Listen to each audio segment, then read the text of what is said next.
Welcome back. So where I left off, I was hopefully trying to give you an intuition of this inward acceleration. And in this case, I have a rock spinning around, and I'm holding it on a string. And I want to think about what the inward acceleration is dependent on. And so we talked a little bit about its velocity, and these multiple red arrows. These are potential velocity vectors. And the point I was trying to make is, if the velocity vector is bigger, right? To change its direction requires even more acceleration, right? Because the change in the x direction is bigger, and then the change in the y direction is bigger. Because, for example, right here it's y velocity. I'll draw it in a different color. It's y velocity vector, and I'll do it for the big velocity. Its y velocity vector was here, and then now its y velocity vector is this almost essentially the whole vector, right? So when the velocity increase, and let's say, so this is the case of the big arrow. If the velocity was less, like the small arrow, its velocity vector was here, and it would have to go to here. And so I don't know if it's completely obvious, but the change in velocity, for example, in the y direction over this course of time has to be more. And likewise, the change in x direction over this, and that might be obvious, more obvious, because here this is the x velocity vector if the velocity was less, and this is the x velocity vector if it was more, and that's going to 0 between when the dot goes from here to here. Here it has no x component, right? So clearly, I would have had to decelerate in the x direction more if we have a larger velocity vector. I'm either giving you intuition or I'm confusing you, but I'll keep going.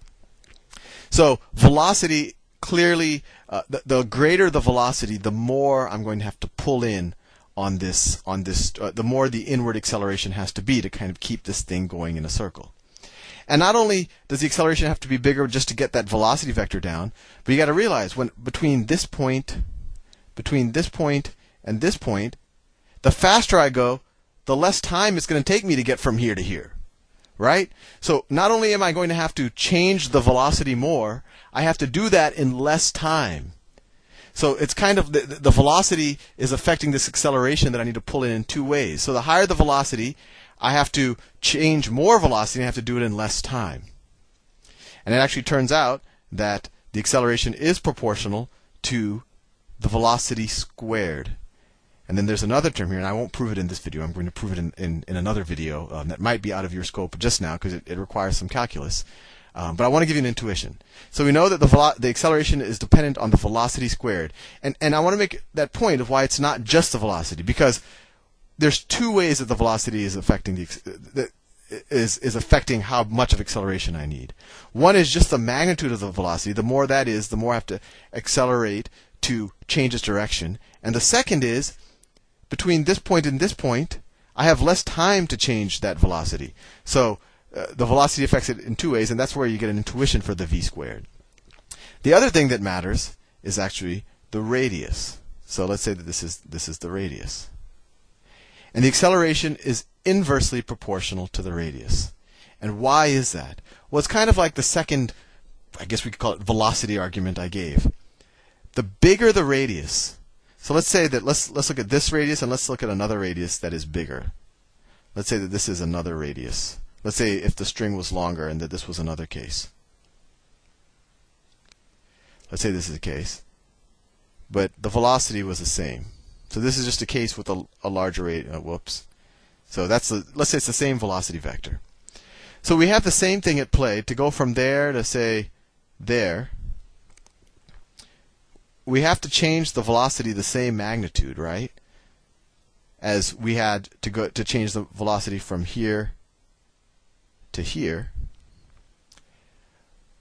But one thing changes. This distance is longer, right? So if this velocity is the same as this velocity, but this distance is longer, you have more time to change the velocity. So the larger the radius, the more time you have to change the velocity, and so the less acceleration you need. Hopefully that makes sense. I don't know if it completely. Let me repeat it, just because I think it's nice to have the intuition. Between this point and this point, let's say when you have a smaller radius, if I want to change the acceleration vector from that to that, I have however long it takes to go this distance, I have that long to change its acceleration vector, its velocity vector. But if the radius was a little longer, and I had the same velocity, so here the velocity is that, and then here the velocity is that, I have a little bit more time to change its velocity. And remember, acceleration is just change in velocity over change in time. And so if I have the same change in velocity, but I have more time to do it with, so if this is a bigger number, the required acceleration is less. So maybe I've given you intuition, and I will prove this for sure, because this was kind of a very touchy, this is a very kind of soft way and not very rigorous way of proving that the required acceleration to make something go in a circle is v squared over r. But accept that as a bit of faith, and I'll prove it, especially once you learn your calculus and you can watch that video. And we could do a couple of problems. And this is probably what you care about anyway, but I think it's nice to have that intuition. So once again, let's say we're let's say we're in deep space. Well, let's do a little orbit problem. Let's say that this is Earth. I will do Earth in blue. Let's say that that is Earth. And I have a satellite that is going around Earth. And I'm not going to calculate its, this is a satellite that's going around Earth.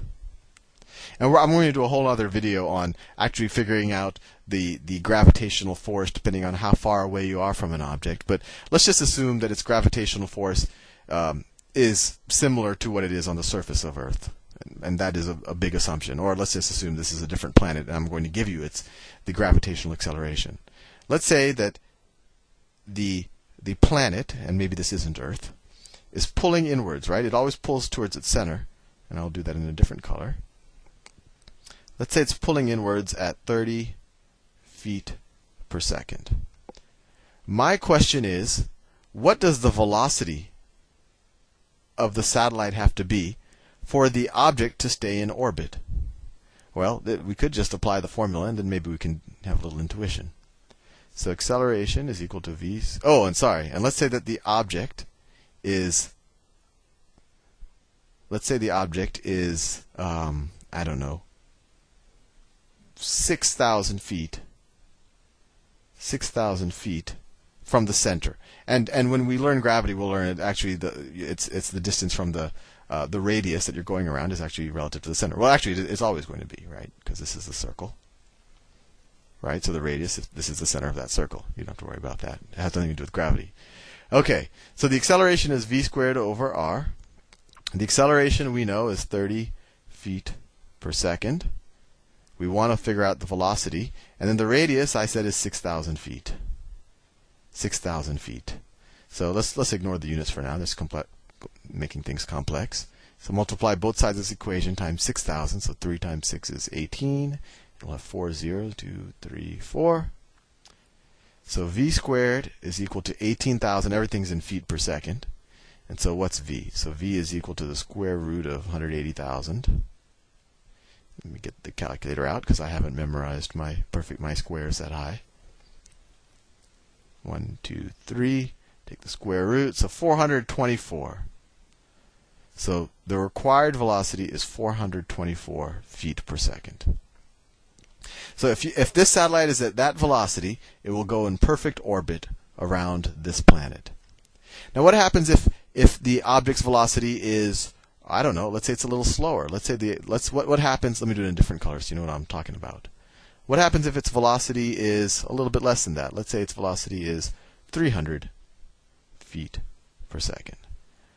Well, then it's not going to be able to travel far enough tangent to the circle the way that it'll essentially just do this. It'll always be getting a little bit closer, and it'll spiral in, and it'll hit the planet.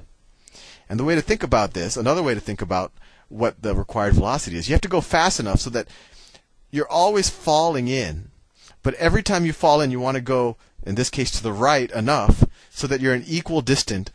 You're still the same distance away from the center, so that your distance from the center never changes if you're going fast enough. And then what happens if its velocity is too fast? What happens in the case where its velocity is, I don't know, 600 feet per second? 600 feet per second? Well, in that case, the object will have enough velocity to actually escape the orbit of the planet. But anyway, that's enough about that. I'm actually out of time, so I'll see you in the next video.